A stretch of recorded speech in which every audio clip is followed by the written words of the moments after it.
Hey guys, welcome in. It is Brad with College SportsCast. We are here tonight to do week 27, the Big Fuss Combo Show, where we missed on Sunday for the weekend wrap up. We're going to do these shows together. So welcome in to College SportsCast, the Big Fuss Show.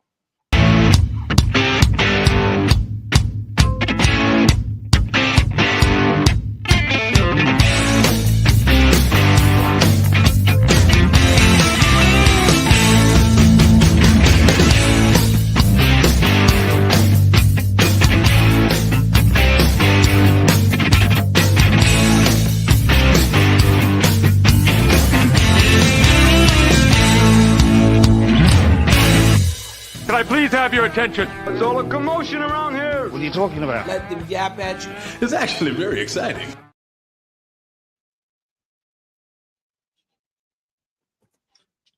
Welcome in, everyone. It's Brad with College SportsCast.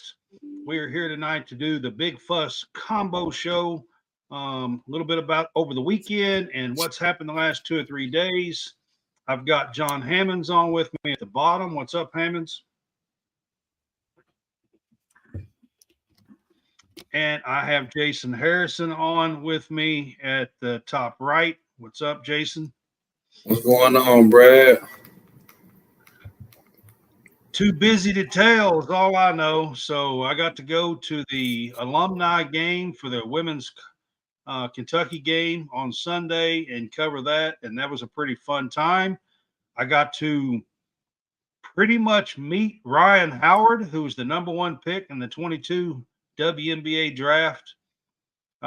She didn't have a whole lot of time because she's actually working as an assistant coach on the Florida staff, and that's who they were playing. But she was there. That was pretty cool. Stacy Reed was there. Stacy Reed Shepherd was there. Valerie Steele was there. A lot of cool people was there from Kentucky women's past. Of course, Matthew Mitchell and a lot of his players was there.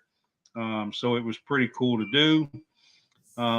What's been going on with y'all? Y'all have anything cool going on that you guys got to do in the last days?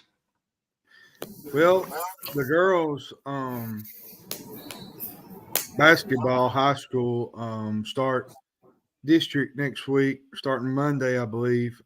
This last 2 days, these next couple of days are their last home games, and the boys have the final home game Friday night, senior night. So we're kind of going into postseason play in the high school circuit. It's starting to get into district regionals. I think regionals start not next week, but the following week here in Kentucky. So lots happening. College baseball has started back. It just started back, I guess, this past week, I guess. So This past weekend, Friday. yeah, you know, Yep. there's a lot to go over. There's a lot to I talk want about. to give a shout out. I want to give a quick shout out to the Gulf Shores Dolphins girls team. They play tomorrow morning in the Elite 8 of the 5A championship tournament in Alabama. If they win, they will be in the Final Four and go to Birmingham. And it's a pretty big deal. They will be in the Final Four for the state championship. They are 28-6. And I mentioned them in my last show. I have 3 girls that are seniors on that team that I was an AAU coach for in high school. I mean, when they were in middle school. And I'm really kind of keeping track of them. Maggie Myers, Alyssa Thompson, and Maya Griffin are the 3 girls. Quick time here. Do you want me to go over the college basketball scoreboard for Saturday and whatnot? Since we didn't get to do that. You know what I want to start with, if you got it up. So the NCAA announced their top 16 on Saturday before the games were played on Saturday, and there is a few surprises on there. I don't know if you call them surprises, but there's a couple of spots on there that I didn't think should be there to begin with, and one or two of them lost on Saturday, so I'm sure they'll be punched out of there. But I got it pulled up though. okay, In the overall seeds listed in parentheses here, this is I'm just going to go down the line here. In the Midwest, which is the Detroit region, you had the 1 seed Purdue, which was the overall number 1. Tennessee was the 6th overall team. They're the number 2 seed. 3 seed in that region in the Midwest was Baylor. There was the 10 overall seed. And the 4th seed was kind of a surprise, really. San Diego State was the 14th overall seed in the Midwest. I think you could have switched a couple teams out with San Diego State, but I think basically what they was going at was the last 2 games that San Diego State won. I think they deserved it a little bit because they won some really good games there. yeah, they beat New Mexico. But from there, the East region is in Boston this year. Connecticut was number 1, the 1 seed. They was number 2 overall. Number 2 seed, number 5 overall was North Carolina. 3 seed was Iowa State. They was 11th overall seed. And the 4th seed in this one was kind of Wisconsin, man. Like I don't agree with this one. There you go. That's the one that I didn't agree with, and then they wind up losing on Saturday. Here's the thing with Wisconsin.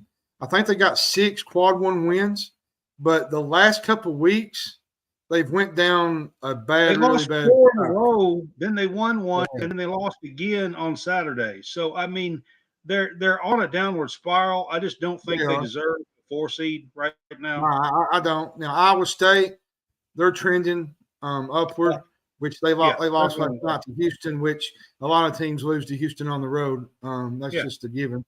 But that's not a bad loss. So in the South, this is the Dallas region. You got number 1 seed Houston is the 3 overall. The 2 seed was Marquette. They was number 7 overall. The 3 seed was Alabama, the number 9 overall. And number 4 seed was Illinois, and they was 15th overall. There's a couple places in here where I thought you could maybe slide Clemson into, maybe Clemson or a few other teams. But overall, I think they got that bracket kind of right, which Alabama, everybody's going to complain because Alabama is the 3 seed, but they really don't have any bad losses, and they lost to some really good teams, and they made up with that in the SEC, which is a big thing because I think ain't they first in the SEC right now? So they are. So with that said, we move to the West. That's the Los Angeles. Number 1 seed was Arizona. They was the 4th overall reveal. 2 was Kansas. I don't agree with this one now. I don't think Kansas being 2. I don't think Kansas should be a 2 seed. They was the 8th seed. They was the 8th overall. And then you got Duke. A lot of people's going to kind of go if and ands behind that one, the whole Duke thing. I think Duke's got some really good losses. And then they have a few little stinkers in there. The Pitt game, for one, which Pitt, I think, is kind of slowly getting to the bubble as we speak. And then you had the 4th was Auburn. They're the 13th seed. And Auburn. Okay, whose birthday is it? His birthday? Maybe happy birthday to him? It must be Daniels. So, Okay, go ahead. And Auburn was the last. They was the 4th seed, 13th seed. And a lot of this is going to change between now and Selection Sunday. Oh, absolutely. But this was the first top 16 that come out. It come out on Saturday. I think they do these weekly now, leading up. A lot of these 4 seeds and a lot of these 3 seeds, I think, will change. Now the 2s and 1s, I don't think you're going to see much difference. Jason, because I got to ask you, what do you think about Kansas being a 2 seed? I mean, they've had some. They have a lot of quad 1 victories, and if you look at it, you know what I'm saying. They could be a 1 seed. They could be a 1 seed, depending on which Kansas team you get. I mean, they're up and down. They started up hot. had some good wins. I think they play better at home than they do But on do the you road. get They do do play you better get at the home. Kansas? Do you get the Kansas team at Fog Allen, or do you get the Kansas team that's on the road? Like That's what I'm that's saying. I mean, that's the biggest- the slippery slope. That's the slippery slope Yeah. right there with Kansas. Well, they did win a really good win, pick up a really good win in Oklahoma, but Oklahoma's been kind of on a downward spiral as of recently. They haven't been playing as well.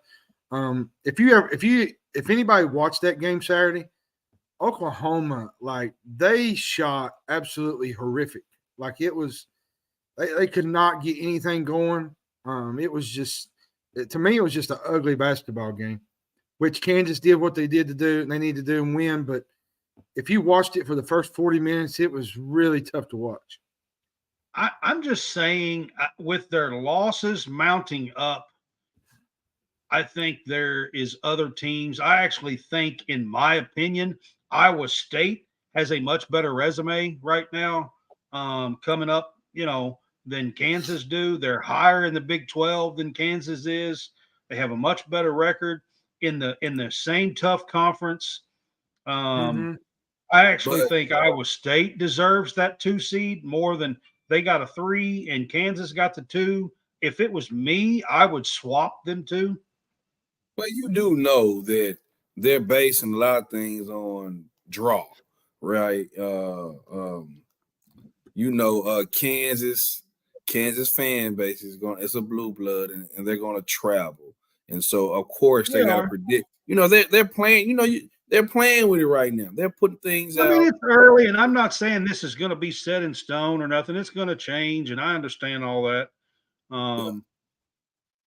I just think Iowa State's been playing a lot better ball than what Kansas. I agree, but then Iowa State go on the road and show what that road is really like.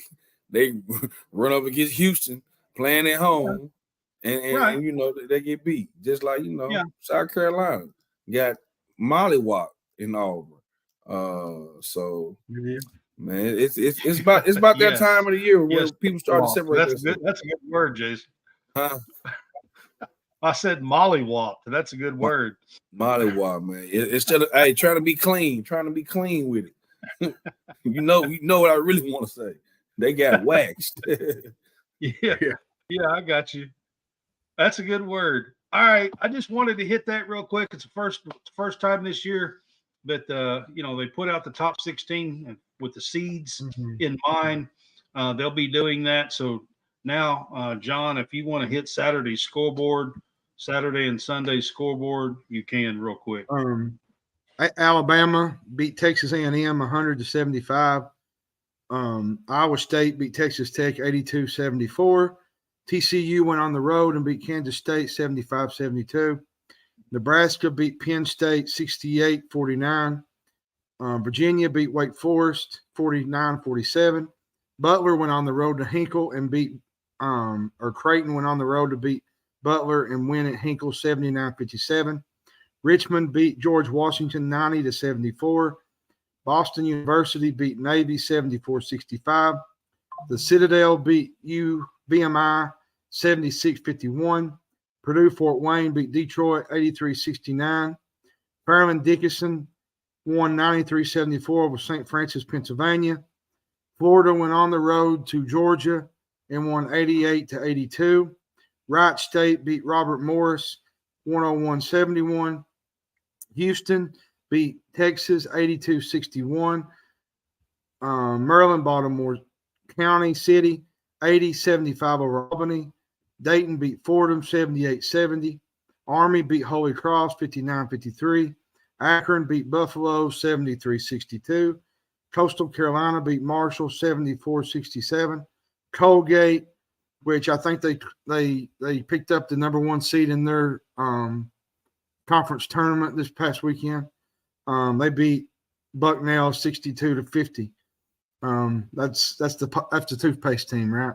Yeah. Yeah. But Drexel beat Campbell 81-66. Duke went on the road and beat Florida State 76-67. Hofstra beat Northeastern 82-62.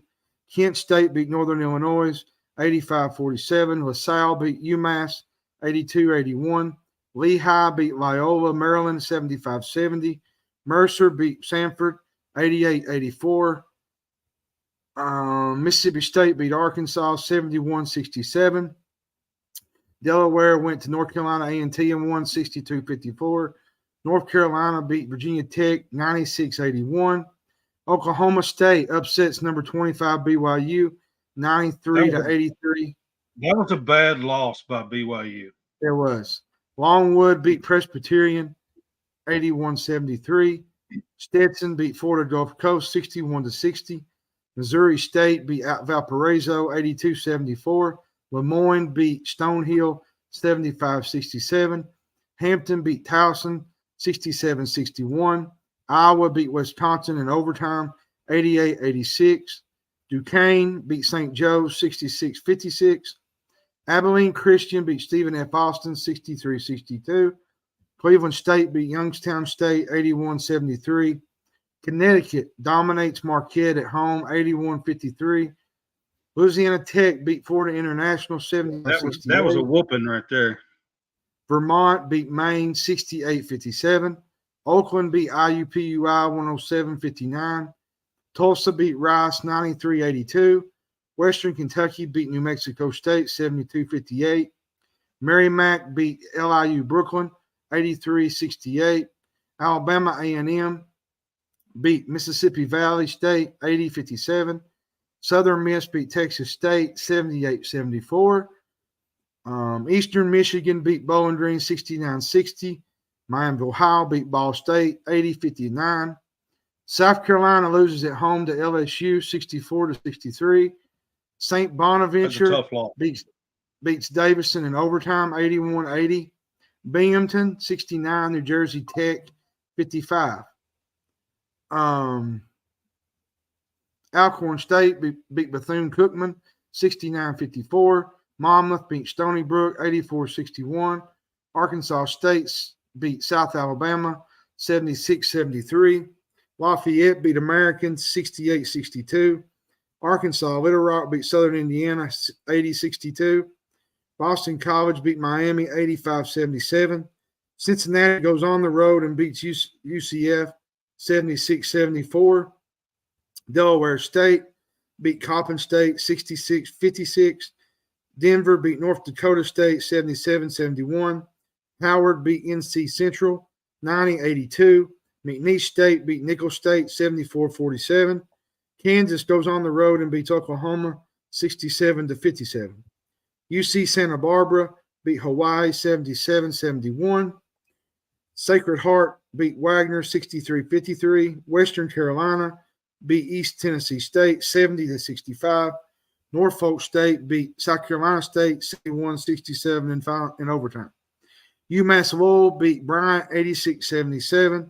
Gardner Webb beat South Carolina Upstate 73-65. Appalachian State wins another one, 85-73 over Louisiana. Eastern Illinois beats Lindenwood 72-57. Morgan State beat Maryland Eastern Shore 70-65. UNC Asheville beats Charleston Southern 86-55. Southeast Louisiana beat Houston Christian 81-78. Tennessee Martin upsets Morehead State 88-82. Western Illinois beats Tennessee State 68-61. SIU Edwardsville beat Southeast Missouri State by 4, 80-76. Texas A&M Commerce beat Texas A&M Corpus Christi beat Texas A&M Commerce 86-63. Lipscomb beat Central Arkansas 85-68. Arkansas Pine Bluff beat Alabama State 80-74. UC Riverside beat UC Davis 67-61. Weber State beat Eastern Washington 90-84. Idaho beats Idaho State 55-53. Lamar beats New Orleans 94-72. Sacramento State loses to Northern Colorado 80-75. Troy beats Louisiana Monroe 85-57. Georgia Tech knocks off Syracuse 65-60. Maryland defeats Illinois defeats Maryland 85-80. Colorado State beat Utah State 75-55. Northwestern State beats Incarnate Word 81-61. Kentucky goes on the road and beats Auburn 70-59. Harvard beats Columbia 80-75. Cornell beats Dartmouth 89-80. James Madison beats Georgia Southern 87-80. Middle Tennessee State beats UTEP 96-90. Brown beats Pennsylvania 71-64. Tennessee 88. Vanderbilt 53. Grambling State 66. Texas Southern 63. Washington State 72. Stanford 59. Washington State is now ranked in the top 25 at 21. Yeah. Baylor beat West Virginia on the road 94-81. Jackson State beat Florida A&M 77-55. Pittsburgh beat Louisville 86-59. Southern beat Prairie View A&M 77-71. Southern Illinois beat Indiana State 74-69. That's two. UNC Greensboro beats Wofford 58-47. Central Michigan beats Western Michigan 69-42. Elon goes to UNC Wilmington and knocks off I can't remember UNC. What was their I don't remember. I can't remember, but they won on the road there. Georgia State beats Old Dominion 68-65. Portland State beats Northern Arizona 83-68. High Point beats Radford 99-74. UC San Diego beats Cal State Fullerton 76-69. Eastern Kentucky beats Bellarmine 75-65. Providence beats DePaul 81-70. Sam Houston State beats Liberty 83-73. Texas Arlington beats UT Rio Grande Valley 89-70. Boise State beats Fresno State 90-66. NC State goes to Clemson and wins 78-77. Princeton beats Yale 73-62. Grand Canyon beats California Baptist 79-76. Michigan State beats Michigan 73-63. Long Beach State beats Cal State Northridge 87-73. North Dakota beats Oral Roberts 78-65. California beats Washington 82-80. Wisconsin Milwaukee beats Northern Kentucky 73-72. St. Thomas, Minnesota wins again 83-80 over South Dakota. South Dakota State beats Nebraska Omaha 85-77. Austin Peay beats North Alabama 87-79. Ole Miss beats Missouri 79-76. Actually, that game was a lot bigger than what it was. Missouri come back in that game. Utah Valley beats Southern Utah 78-75. Gonzaga beats Pacific 102-76. San Francisco beats Loyola Marymount 82-59. Montana beats Montana State 88-69. Seattle beats Utah Tech 66-65. Arizona beats Arizona State 105-60. Wyoming beats San Jose State 80-75.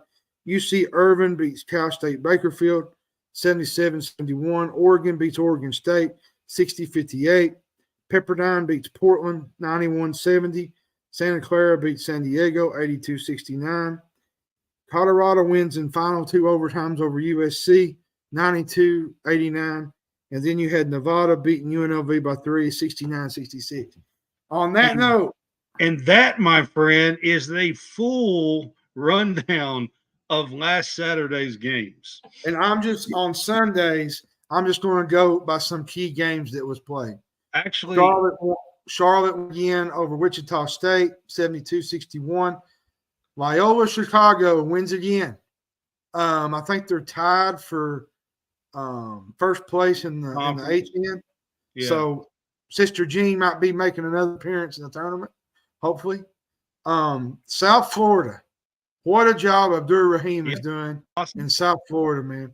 Upset Florida Atlantic 90-86. Yeah, Ohio State upsets Purdue with an interim coach, by the way.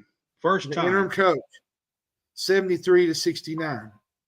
Going down through here, there wasn't a lot of. Furman beat Chattanooga, which was big. Furman's getting healthy at the right time, 82-65.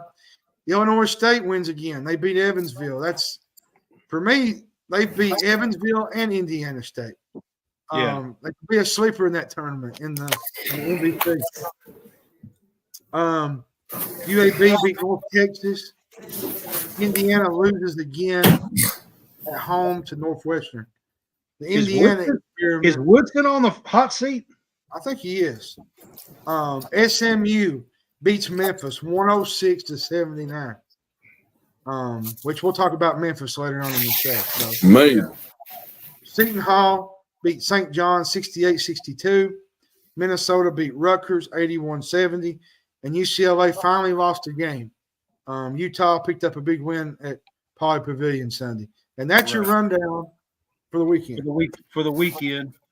There was one ranked game yesterday. That was Houston and Iowa State at Houston 73-65. And then tonight's scoreboard, ranked teams. You got Creighton. This is a big score right here. Creighton is leading UConn 41-27 with 3 minutes to go in the first quarter or first half. So they're leading UConn by 14 right now. I'm telling you, Omaha is a really hard place to play. Creighton, that place when they're playing really good basketball, it's one of the most electric places. Tennessee went on the road to a Missouri team who has 0 SEC wins, was behind at halftime, and only won by 5. They did come back. They won by 5, 72-67 at Missouri. If I remember correctly, Missouri was up 8 in this game. Yeah, they were up 5 or something like that at halftime. Until Dalton Connect happened. Yeah. So see, here's my biggest thing, and why I'm going to say this while we're on this topic. I get that Tennessee has to have, the numbers with Dalton Connect. They're great and all, but they're going to have to look for other guys besides Dalton Connect when it becomes tournament play. He just simply can't go off. He simply can't go off for 30 or 35 every night, and the rest of them not do a thing. Like, it's got to be a team thing. I think Jonas Adu is playing really good in the middle, but somebody besides Adu, isn't it? Yeah, it's Adu. Jonas Adu, well, whatever you say it. But you got Meshach or whatever his name is, and there's a bunch of weird names there. Meshach. I just think they're going to have to look for somebody besides Dalton Connect when it comes. Reminds me of the Bible. You got Meshach, Adu. You got and Abednego. I don't know. But seriously though, man, like Dalton Connect, he can't do everything. Like he just simply can't. I mean, you can't give him 35 and then everybody else just not have. You had that the other night with Kentucky when Josiah Jordan James got 26, I think 25. But that's not going to happen. That's not going to happen every single night. I told you that James was going to have a big night against us, didn't I? Yeah. I just think they got to do more. Him and Ziegler were going to have big nights just because it was against us, and that's exactly what think they got to. I just Jason's played college ball.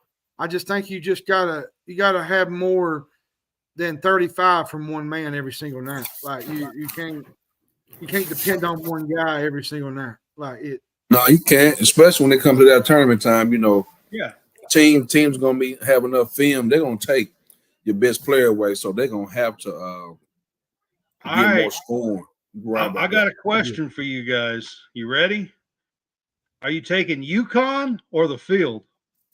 Who do you have? God, it's a tough question, man. I'm gonna say the field. When was the last number one overall seed? Been a while.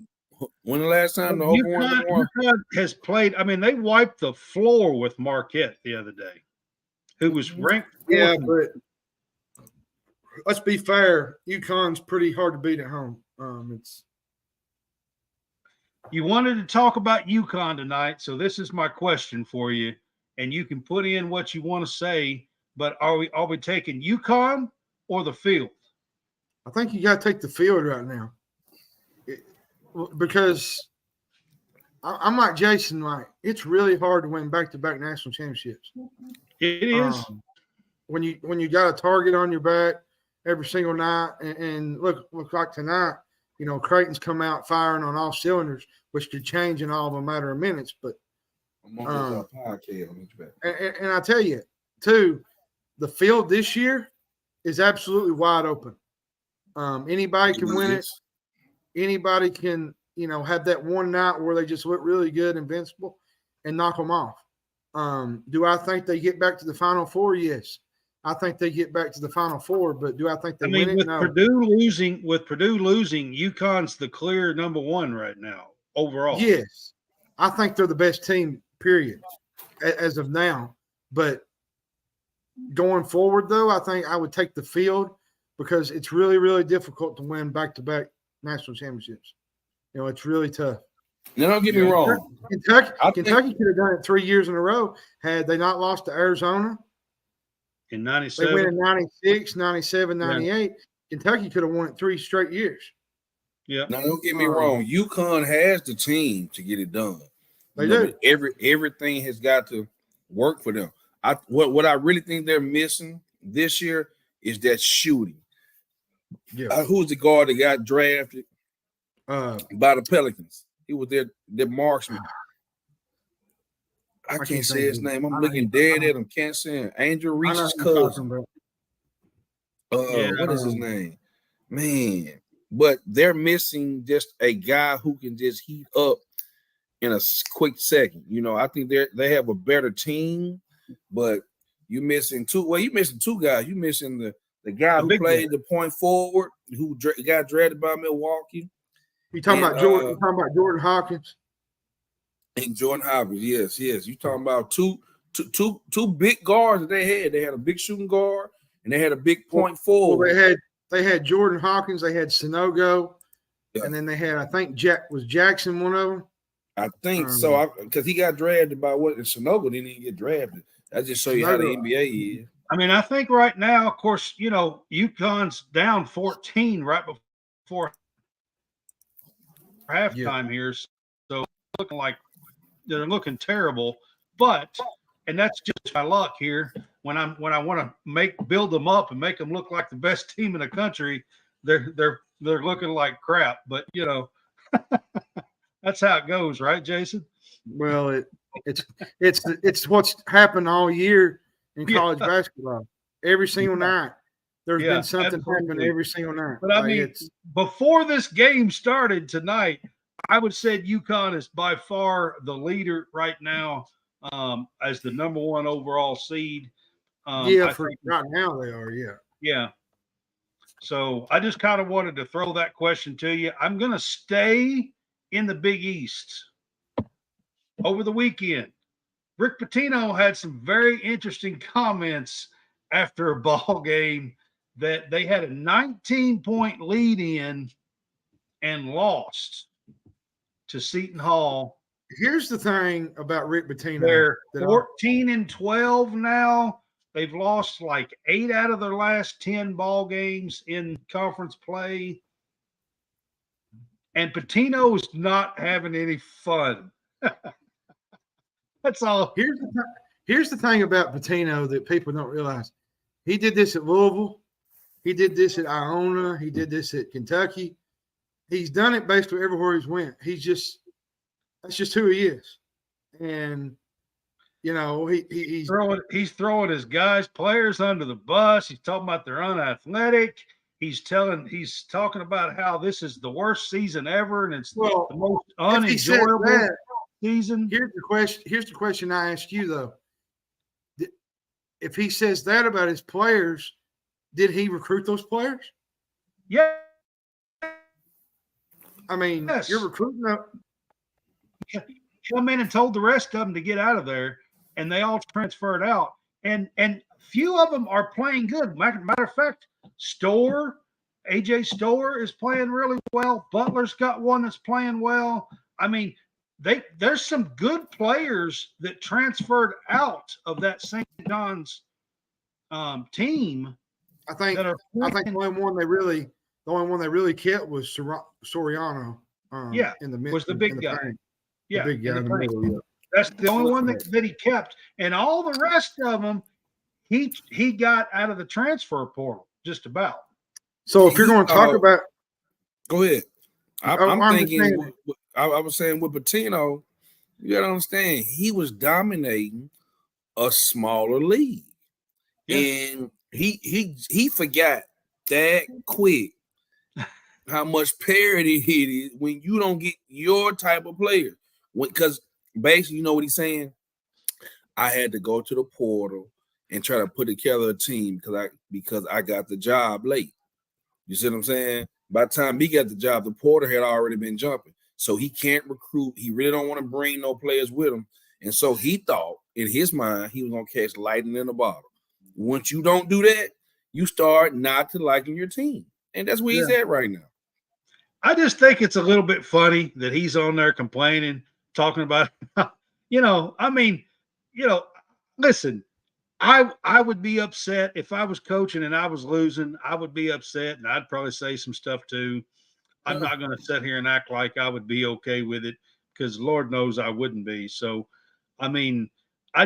his comments were a little bit funny over the weekend. He basically called his players out, called them unathletic. He talked about how this was the least enjoyable season that he has ever had in coaching, and several other things as well. I just thought it was kind of funny, his comments. Like I said, they have lost 8 out of 10 conference games. They are now 14-12. So and they're sliding to where they was on the bubble. They was like safely in to pretty much all the way out. They're out right now completely. Yeah. So. And if they don't turn it around in the last 5-6 games here, they may not even make the NIT. There's a big game next week against Butler.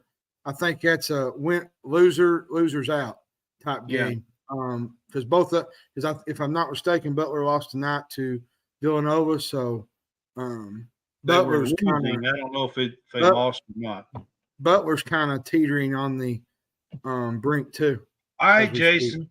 I'm going to ask you this one first because I know you're fairly close to Memphis here. So what has happened to Memphis? They started out so well. They were like 11-1 or something like that. Beat some good teams, and Penny had them ranked in the top 25. And as soon as they got ranked, matter of fact, I think early on, but right as conference play started, I think they reached the top 10. They were 10th in the country one week in a poll. And what's so crazy, Brady, you asked me about that? I got a good friend on that staff that I could call right now, and he probably would tell us exactly what's going on. I just think the success that they had, because, when Calipari was in Memphis, y'all remember when Calipari was in Memphis, the Memphis Tigers were bigger than the Memphis Grizzlies. You see what I'm saying? Oh, yeah. It was more popular. Memphis Grizzlies were begging people to come to the games, but John Calipari was selling it out the whole time. So I just think that it's been so long since that they were ranked that, that success can go to your head. And then you forget about what you actually did. Because they were ranked 10th in the country. They got as high. They got as high as 10th. You're exactly right. So it's just one of those things, man, and Penny's frustrated. I heard him doing the interview, and he was just saying, man, the way we effing losing, it just sucks. You know what I'm saying? And you know what? That's one of the reasons why I didn't see myself coaching in college that long because, man, if you're a competitor, and Brad, you're a competitor, John, I know that Hammers, I know you're a competitor as well. But when you're pouring into people and they're not responding, and you know that you're putting in as much time, effort as they're doing, so much on the table that they're not putting in, man. And Penny's very fortunate that this doesn't define him or his livelihood. His bottom line is still his bottom line. But you look at them other coaches, if they get fired, they got to go find another job. Penny doesn't have to. Penny can just sit back, collect, and go do TV. Or, go. He can go be an NBA assistant if he really wanted to. You see what I'm saying? And so he has that NBA tab because he's a superstar, and then he's still selling shoes. So it's not a monetary thing for him. So he is really invested in. Well, yeah. Another thing too, if you watch the game Sunday, they just got down big and they just absolutely quit. Actually, one of Memphis's players is a transfer from St. John's as well. That was playing the David Jones kid. Mm-hmm. He's a transfer from St. John's that Patino could have had. And there's quite a bit of talent in this team. With Jones, Javon Quinterly, like they're not. It's not like that they're horrible. I'll be honest with all of you. I thought that Quinterly early was the reason for Memphis's success. I thought he was making the difference for Penny on this team when they were winning in like 11-1 or 12-2 or whatever they reached. Now they're sitting at I think they're like 17-8 or something like that now. Here's the thing that people don't seem to realize either, though, is going forward in this AAC, this tournament is wide open. You got FAU, you got Charlotte, you got South Florida. You got Memphis. Like Memphis can, they could get hot and put it together and figure it out and win this thing. But it's looking like South Florida is going to win the conference if we're being right now. Many people winning the conference while is a big thing. I'm not going to say it's not, but winning the conference tournament is where it's going to be big. It is. And I'm going to say this while we're up here. Arkansas just went into Texas A&M and won. The question I got for this is Buzz Williams on the hot seat? Is Eric Musselman on the hot seat? I told you, Eric Musselman is, in my opinion, to answer the first question, I doubted Bud Williams. Bud, they love him down there. Bud is always. I think that might kick him out of the tournament, though. I mean, but who knows? But then, not only that, you got to look at this. Musselman is waiting on two things to happen. If what's the coach down at UCLA? Cronin. Mick Cronin. Yeah, Cronin has been linked to the Louisville job. And I said previously that Musselman could be linked to that job as well. Now, if Cronin leaves, I can see Musselman trying, hey, let me get to Cali. Trying to get to Cali. UCLA, yeah. Let me get back home to my roots and get these Cali kids. So I don't see Musselman coming back another year because let's face it, man. Right now, who wants to come to Arkansas? Because if you get recruited, you come in as a freshman, you're not gonna play that much unless you're a top 10 kid. Yeah, that's just how he plays. And then and I think too that people don't seem to realize, Jason, is like with this transfer portal stuff. I'm going to get to the portal. That's one of my questions. But his continuing of the portal, we're wrong, it's great. But some of the guys that he landed this year were not the guys. We're not the type of guys that he normally gets. It's we'll dig a little deeper in this in just a few minutes, but I'm going to move on here.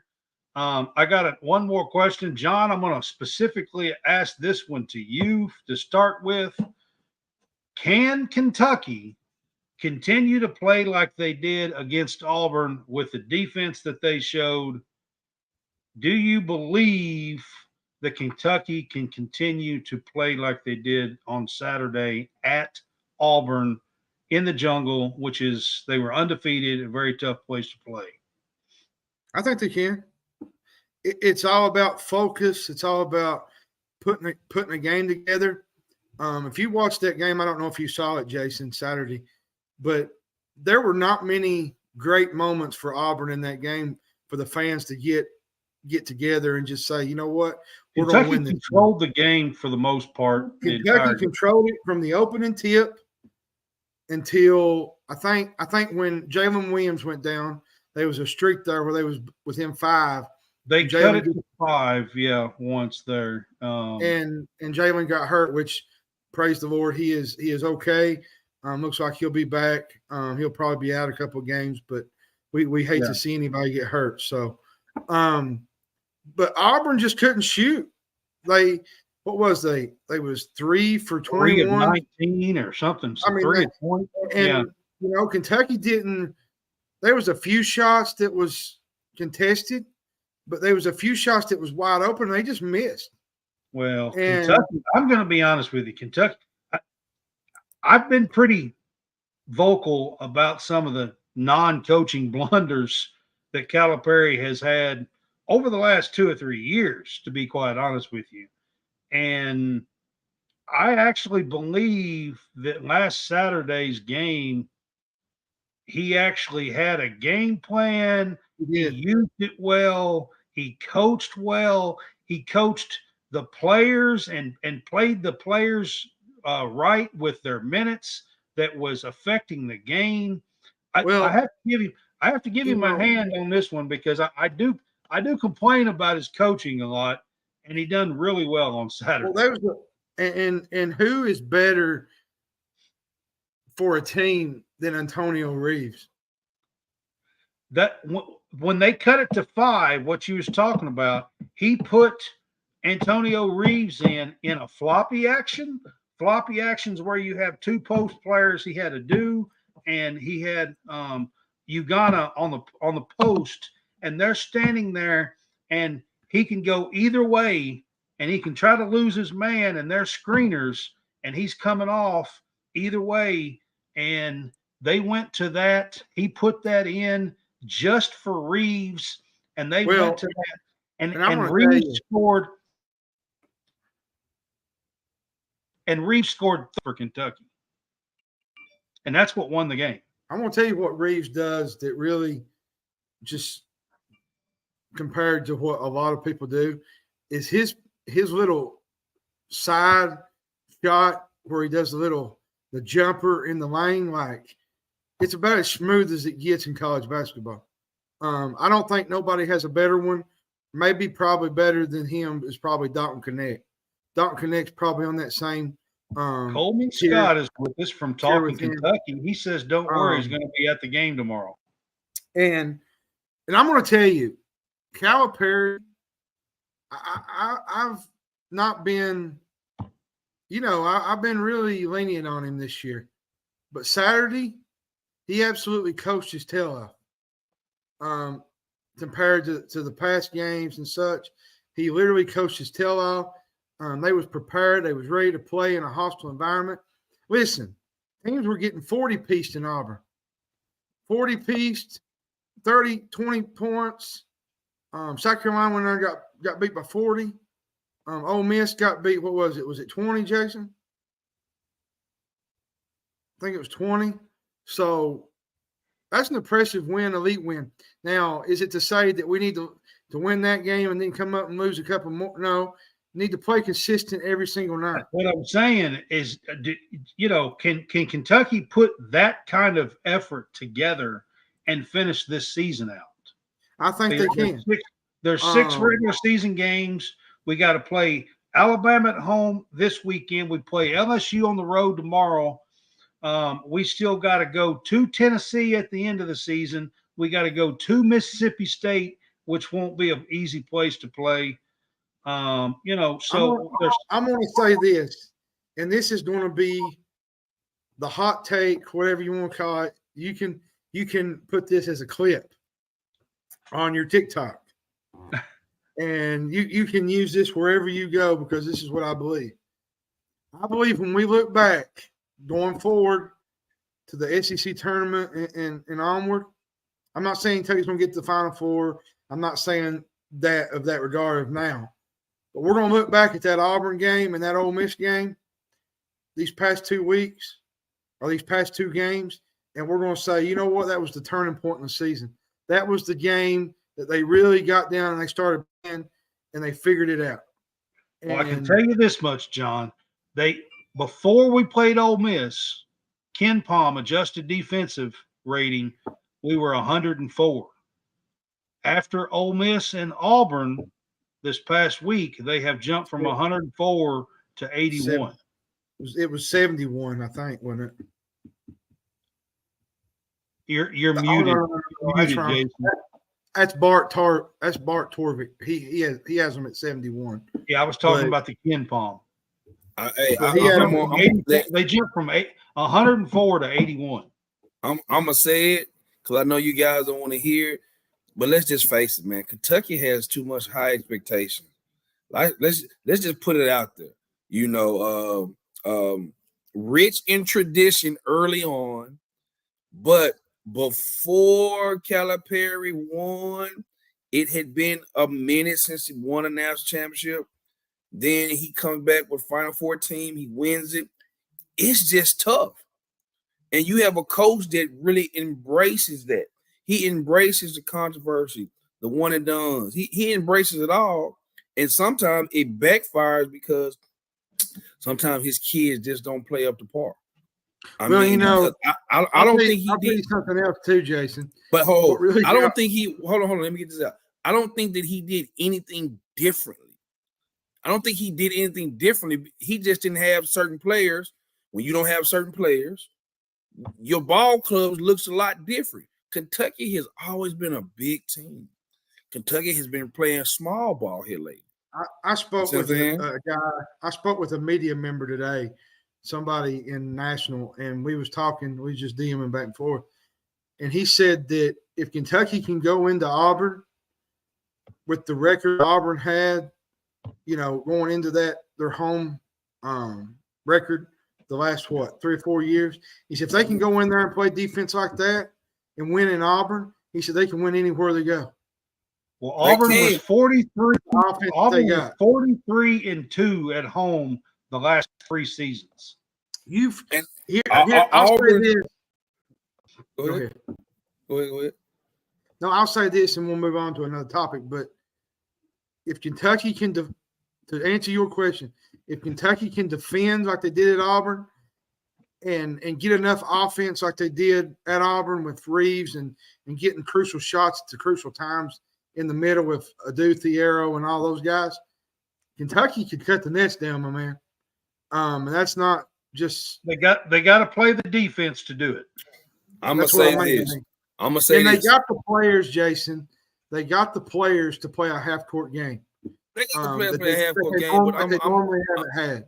I'm gonna say this.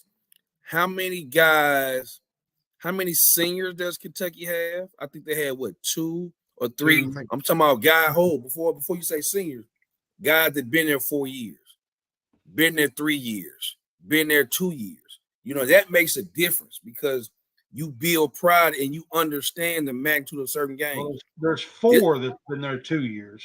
You see what I'm saying? And so you got to think about that. A lot of times, a lot of kids just don't understand the magnitude of Kentucky. Like when I put on Kentucky jersey, that's gonna kind of go with my next topic. Okay, go ahead. What you're saying there, and I wanted to throw this out at you. And a lot of these teams that we were talking about a few minutes ago that were struggling, Arkansas, we talked about Memphis, we talked about St. John's. A lot of those teams are in this category. They have 7 or more transfers, and 8 out of the 10 teams, there was 10 teams in college basketball that had 7 or more transfers. 8 of the 10 are struggling. Memphis was one of them. St. John's is one of them. Arkansas is one of them. And the reason why I wanted to bring this up to you guys is this. It tells me that while it's okay to add a piece or 2 to your team when you have a need, you know, let's say you need a shooter, so you go out and find you a shooter, it's good to add a piece or 2. But what this tells me is that it takes somebody with a little bit of experience, Jason, what you were just talking about, that's been there 2, 3, 4 years. And these are the teams that are being successful right now in college basketball. And the teams that are bringing in a bunch of new players are struggling, just like Musselman at Arkansas that we were talking about. He brought in so many transfers, and they're struggling with it. Memphis done it, St. John's done it. And there's a bunch of teams here. There was 8 out of 10 that done it. The only teams that are successful, Utah State done it, and they're like 21-5 out in Mountain West.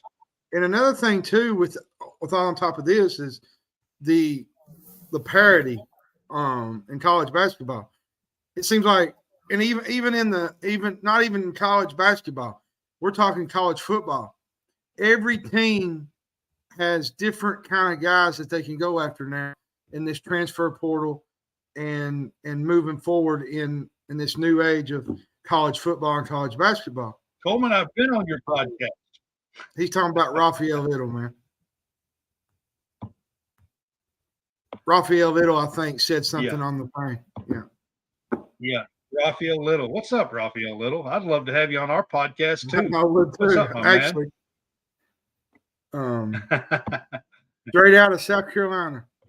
That dude was a really good football player. But like Jason can kind of vouch on this. Like now, the way the NIL is, the way the new age of college football and basketball, every team has got different ways they can build to their roster, and you're seeing that, especially in college basketball. That Coleman, I even give you a shout out there. My just favorite because you Kentucky get a bunch football of transfers player, at Arkansas, just because you get a bunch of transfers at Arkansas doesn't mean that you're going to be a great team. You know, it could go from more, you know. Well, you got to think about it. If you don't, and this goes both ways. If you Much do respect, not, Raphael. if you do not have a good mixture, and I'm gonna say this as well, a good mixture of seniors or juniors, freshmen, and sophomores. I can go back to the national championship Kentucky team. You look at that team. That team had experience and brought in 2 major guys, right? 2 major guys that was very impactful. That and you didn't ask them to score a lot. You see what I'm saying? Coleman, so yeah, why not? You see what I'm saying? So football is a lot different because you're gonna have stayovers anyway. You're just gonna be losing out on those top recruits who don't come in and play right away. But with basketball, man, it's tough. Because Ole Miss showed you how good they could be at first until you got in the conference play. And then you had to really, really play basketball. You see what I'm saying? Florida Atlantic is another team. They brought back the majority of their team, but they're in another conference. And if they're not lucky and if they're not careful, they might miss the NCAA tournament. Yeah, they just might. They just might. So yeah, it's different, man. It's different. Well, so Florida Atlantic is finding out, expectations too. You know what I mean? Like they're finding out kind of what expectations are. Everybody's gunning for you. You made the Final Four last year. You know what I mean? Well, and another thing, with FAU, they're probably going to be right back in the same position that they was a year ago, where they're going to be in the 8-9 range and probably have to play a 1 seed to even get in go back to the Final Four. Like, yeah, they're going to be putting around. It's just, listen, college basketball, I don't, I'm trying to think. There was a coach that said something the other night. I was listening to a podcast. He said winning college basketball games is tough. Winning on the road is tough. Winning at home is tough. Every night, you don't know who you're going to play, what team's going to come out and play. It's just a different kind of level that you're going against every single night in these conferences every single night. SEC, Big 12, Big East. You look at Creighton tonight. UConn struggling on the road. Like, it's really tough to win basketball games. Yeah, update on that game. Creighton is ahead 56-39 with 14 minutes to go. Well, over UConn.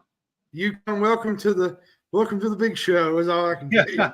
Welcome to the number 1 overall spot where everybody's gunning for you. Everybody's gunning for you every single night. Yep.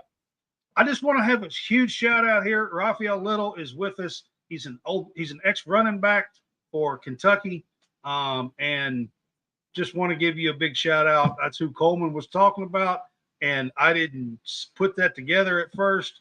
So, but we appreciate you being with us, Raphael, and yeah, you're welcome anytime. And also, my friend here, Coleman Scott, is talking about having you on his show. His show is Talking Kentucky. So, just to put that out there. And the next thing I wanted to mention to you guys is NCAA president today, Charlie Baker, says that he really isn't in favor of the one-time transfer rule, that he thinks players should just be able to transfer anytime. I agree with him. Because if you make it a one-time rule, I actually think it should be a one-time rule, but that's my opinion. But it's going to cause because otherwise you have basically wild west free agency where nobody's under contract. There is no contracts. There is no nothing. I mean, it's worse than pro and NFL if you don't do it that way. It's the new age of college football and basketball. It's just what it is. It is what it is. Now, I have to say, I'm fully on board with a one-time transfer rule, and then you can do it as a grad as well. So you really get 2. If you keep it at one time, you really get 2 because you can do it as a grad student. But what if but the one time you do go there, what if somebody leaves and you're stuck? That's the problem. You got a team. What did kids do for 70 years, 80 years? I mean, these kids at least get a chance to transfer out. Here's where I'm going with this. Say you have a team, he transfers to a team, and they're supposed to have a bunch of guys come back. Well, what if a couple of those guys or 3 of those guys go pro and he's stuck by being the only guy? And he's like, oh, well, you know what? I might want to change my mind and go somewhere else because all them other guys are going pro. Like, if you go to a school and you go there as your freshman year and you play your freshman year and you find out that things are good or bad and you want to stay or go, then you can transfer out. All right. And then you can also do it again a couple of years later after you graduate. So that's twice in 4 or 5 years that you can transfer. I agree with you that this NIL, well, not the NIL, but the transfer rule, it's a wild west. I get it, but until there's some changes made and there's some boundaries made, it's going to continue this way for college football and basketball until there's some rules. I don't like it, and I think President Charlie Baker is wrong. That's all I'm going to say. And I know Jason is gonna fight me with everything that I say on this because he's a player's first guy. He was a player. Jason Harrison played at Ole Miss, so he's going to fight me every which way on the world with it, and I already know this. So go ahead, Jason. But when he said that he isn't in favor of one-time transfer rule, I understand that, but what took so long? That's why I'm saying I'm for the players because, come on, man, we seen this 20, 30 years ago. We seen this long time ago. We seen this. It was brought to fruition with the Fab Five. Like, those guys, I'm going to go back another step. The Duke teams were very successful, and they probably didn't get much, but them being in a private institution, they were able to get things. I know Coach K made sure that his guys were being taken care of, so he really wasn't a blueprint. I think the only thing that's going on now is I just wish that this would have happened a long time ago. Here's another thing too, Jason, is I've noticed it back when Jeff Shepard and all them was there at Kentucky, Duke, back in the 90s. You didn't see a lot of transfers, man. Like every so often you'd see a guy. You couldn't put out a year. Yeah, you didn't want to sit out a year. You were just, what, I'm just gonna tough it out because I didn't want to give up a whole year. When they set out a year, they would lose a year. Because you wouldn't have that 1 year. And I'm gonna ride Brad's coattail for a minute. And I'm gonna get off of it very quickly, but I'm gonna ride it for a minute. Hey, I understood pretty good about this one. Because watch, during my freshman year, I wanted to leave. You know what? I got to Ole Miss. Man, we running on the track. I'm like, I didn't come here to be no track star. I hoop. Put me on the court. And so Tennessee State, my best friend was down there. He just didn't tell me.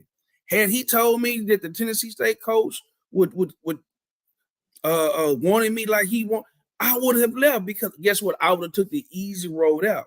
And that's what the transfer route is really giving these kids. That's what I don't like about it. Right there, the easy road out. But here's the thing. That's what I don't like about it. Okay, but you can't have it both ways. So when the coach can leave and make more money and leave me with a new coach, what I got to do? Yeah, but when you're trying to build a career, Jason, I don't give a crap what the coach can do. You can't teach these kids to be quitters. But you can't teach these kids loyalty either. Be a team, and when the first sign of dollars come, here's my answer to that. It works both ways. It's coaches when they can just quit. When the tough what is the coach doing? What is the coach doing? And you can just quit. Yeah, but that's going to ruin your career. What about the coaches? But what about the coaches? What if the coach it goes both ways? The coach quit on you because he got a better opportunity. If I'm a player and I think that I can go over here, always been the case, guys. Always. But it's never been a case in which I didn't have to sit out. You didn't punish me for leaving. The coach could leave at any time in 1952. I mean, that's been going on for years.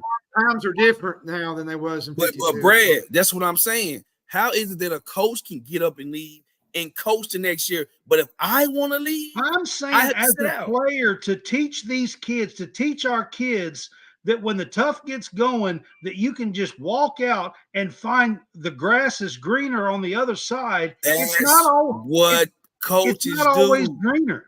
Brad, that's what coaches been doing. Coaches do the same thing. Coach do the same thing. Now watch this, Brad. If I'm gonna use us as an example, and I'm sharing this with you and guys. Welcome to the fuss, by the way. Now watch this. Now watch this. I was a part of the first Ole Miss actual NCAA wins, right?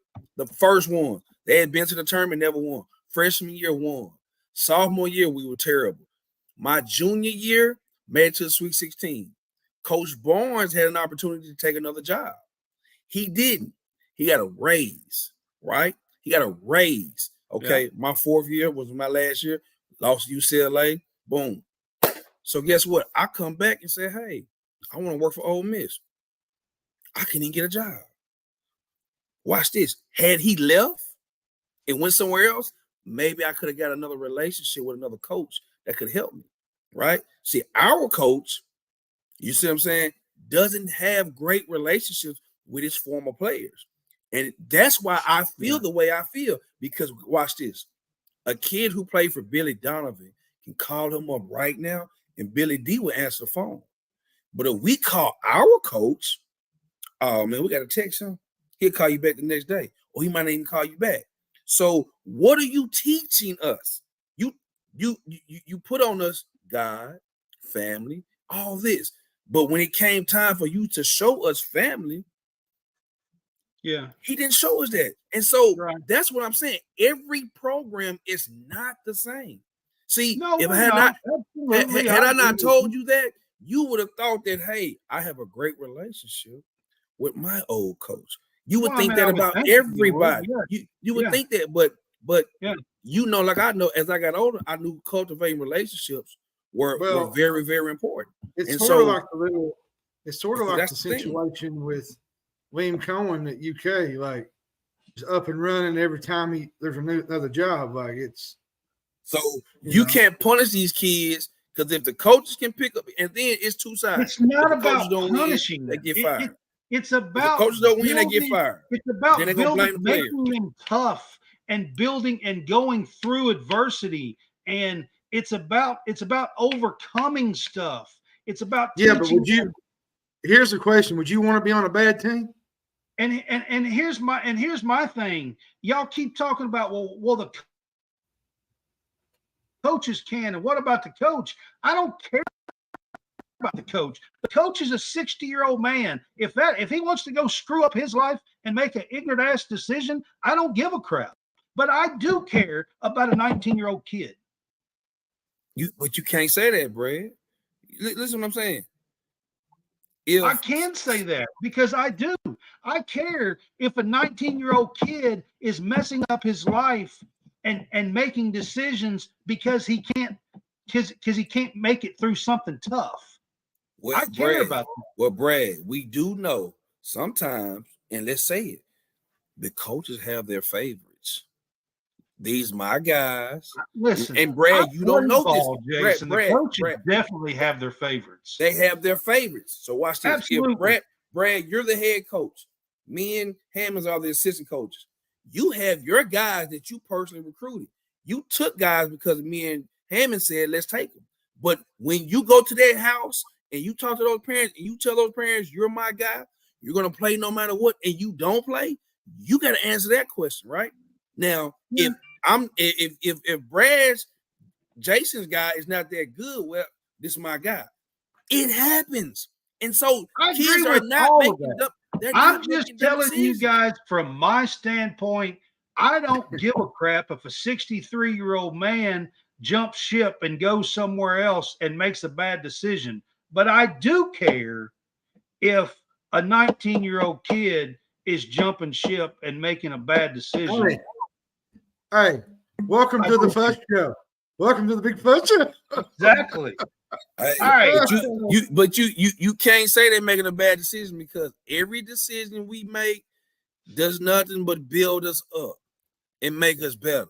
If I chose to leave and it was a bad decision on me, I have to learn that life lesson. We can't go around protecting the quarterbacks. Look at some of the quarterbacks that left, like say USC and basketball. We're talking about basketball. Let's stay in one sport. We're talking about basketball. We talking about basketball. We were. But if you want to say it, watch this. I'm gonna bring up a name.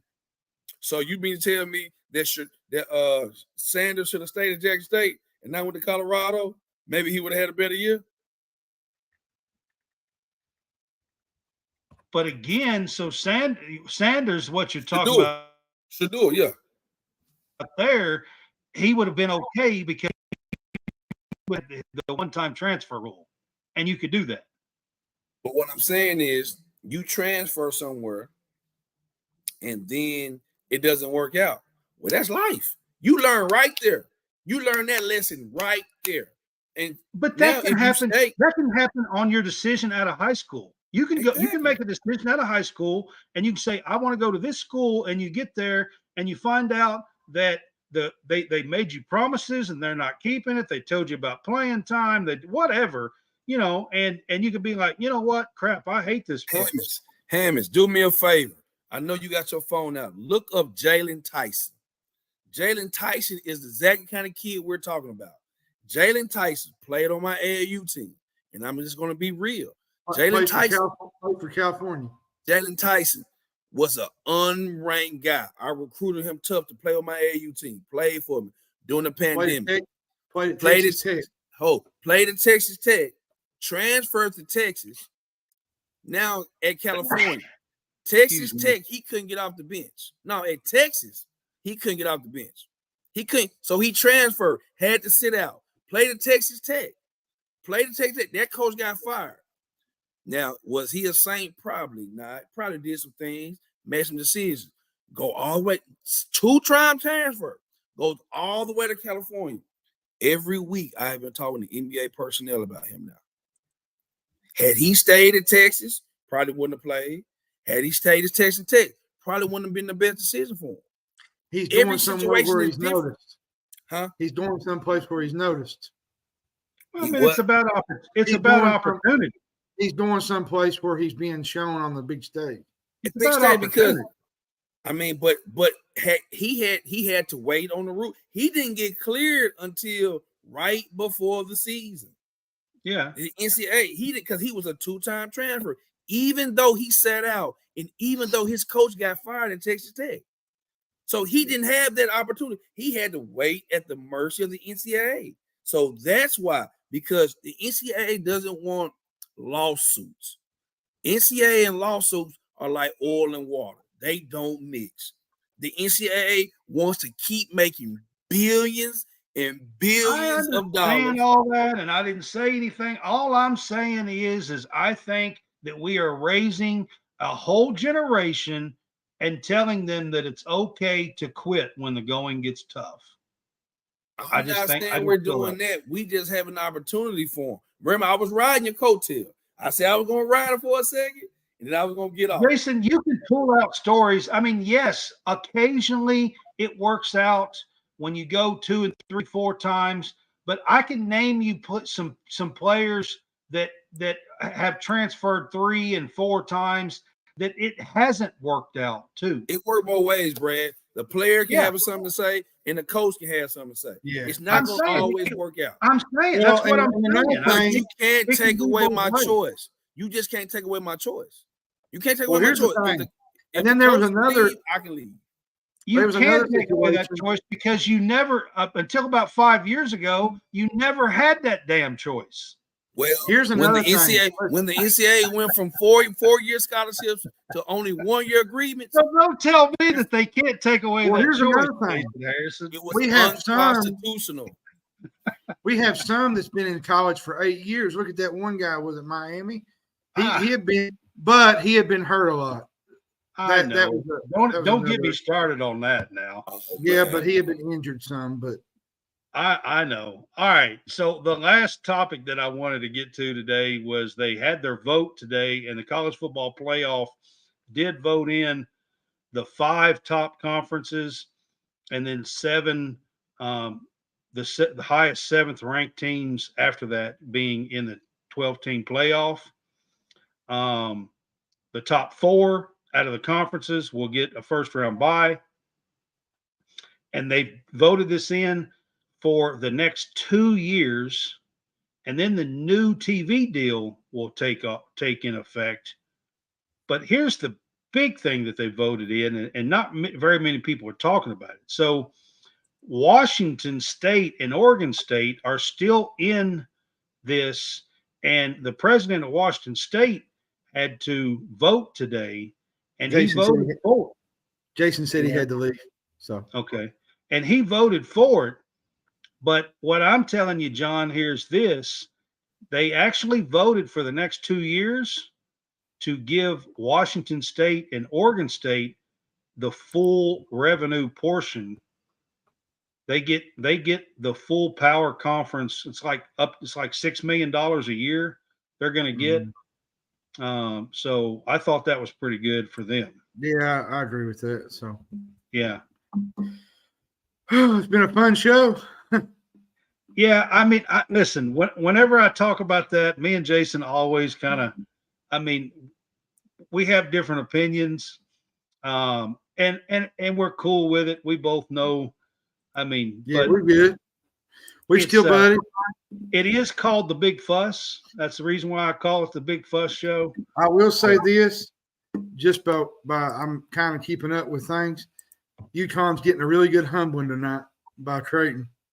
So a quick update. Well, let me say this real quick before. So Friday night, we will have 801 Bracketology with us. The last 2 Friday nights, we've had bracketologists on with us.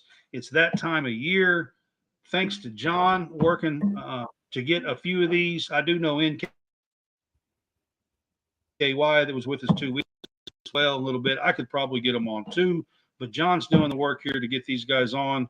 So we had NKY bracketology bracket. NKY bracket is his name. And we had T3 bracketology last week. And then this Friday night, we're going to have 801 bracketology. These are all guys. March 1st, if it all goes down, because the 3rd we're having the NFL guy. That's on a Sunday. Yeah. But the 1st, if I can get it, I don't know if I can get it or not, but Ron Slay has opened up. So I don't know yet. He's supposed to contact me tomorrow. Okay. It's that Friday night. I think it's the weekend. Hold on a minute. I'm trying to think. It's the second to last weekend before the end of the regular season. Yeah. The Saturday before the regular season ends. Right. So maybe I don't know yet. If I can't, I'm going to try to get. I've been trying to get some guys that involved with March because I like to do them kind of show. It's that time of year, so I just I want to tell everybody that we're going to have a special show. We've been doing these the last 2 Friday nights, but this is a different guy. This is going to be 801 bracketology. Yeah, 801's a little. He's a troll sometimes. He likes to have a little fun. Yeah, he does. 801 likes to have a little fun on there and talk to stuff, but he does a great job with his bracketology, and we look forward to having him on Friday night at 8 Central, 9 Eastern. So we're going to do a little bracketology talk, and then I've been picking some games where there's a bubble team that could win a big game and possibly, get in, and we'll do some game picks with some of those games on Friday night. So we have that to look forward to for Friday night. And I appreciate everybody. Been a great show. We had Raphael Little stop by. I don't know if John had something to do with that or not. I did not. You did not? I did not have anything to do with pretty that. cool that we had Raphael Little stop by. So good show. Appreciate Jason being on with us. John said he said he had to run, so yeah, he did. Coleman is asking, do I think this is no, I do not. He is still recruiting his tail off, still, getting commitments, going to all these gyms and flying all over the country to see these kids play, trying to fill out rosters for the next 2 years, 2-year classes, actually. And I just don't feel like that's what he's planning at all. So player of the game, I couldn't even tell you right now. I just know Kentucky's favored by what, 5.5, 6, something like that. So Coleman he goes to LSU grad school. He's going there to get his doctorate. He graduated from Kentucky, but he's going there to get his doctorate. And so he said he's going to be at the game tomorrow in Baton Rouge. So let's just do a quick player of the game. Player of the game for me is probably going to be. I'm going to go. You go.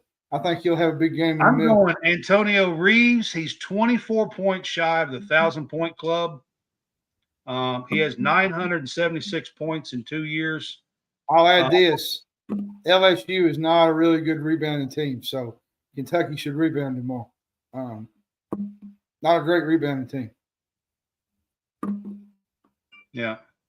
So I'm hoping that Reeves has a big game, gets over 24 points. They do shoot the three pretty decent, but if Kentucky plays defense like they did the other night, I think Kentucky wins this game by 10 points going away at least. 10 or 11 at least. So. Coleman, I appreciate you being with us, man. We're going to Raphael Little, if you're listening, hook us up, brother. We'll get you on and interview you going down because football season will be around them. It goes by quick. Oh yeah, Absolutely. Yeah. Love having Dumb you on. We dumb do stuff, football and everything, Raphael Little and stuff. So just to let you know, Yeah, Coleman, it's dumb stuff when it comes to Kentucky basketball. They give Kentucky out free shirts, Kentucky free. had a big flip today, this morning, bright and early this morning in football. Jaden Smith, linebacker out of Charlotte, North Carolina, who was committed and signed with Michigan on December the 20th. But in the last 2 weeks, he asked out of his letter of intent because Harbaugh has left and they let him out. So he has committed to Kentucky this morning. He is a 4-star, top 300 linebacker. He is the 6th, just on the defensive side of the ball. He is the 6th blue chip prospect that we have coming in just on defense. 9 overall. Coleman Scott, overall, but Coleman Scott mentioned something. He said they're giving out free canes. I said they give out free shirts, free toilet paper, anything when Kentucky's coming to town. Everybody. I actually have not looked, Coleman, if I got blocked from Leon Coleman or not. I haven't looked, so I don't know the answer to that. I have not, so I don't even speak to him. So Yeah, I doubt it because I've never really had any spoke to him. He probably don't know who I am, so I doubt it. Yeah. But that's he did block some people that were known Kentucky, like reporters and stuff like that. Mm-hmm. Yeah. Well, Brad, it's been good, man. It's been fun. Yep. We will wrap this up and we will see you Friday night for our game day pick'em show with 801 bracketology at 8 Central, 9 Eastern. Y'all have a good night.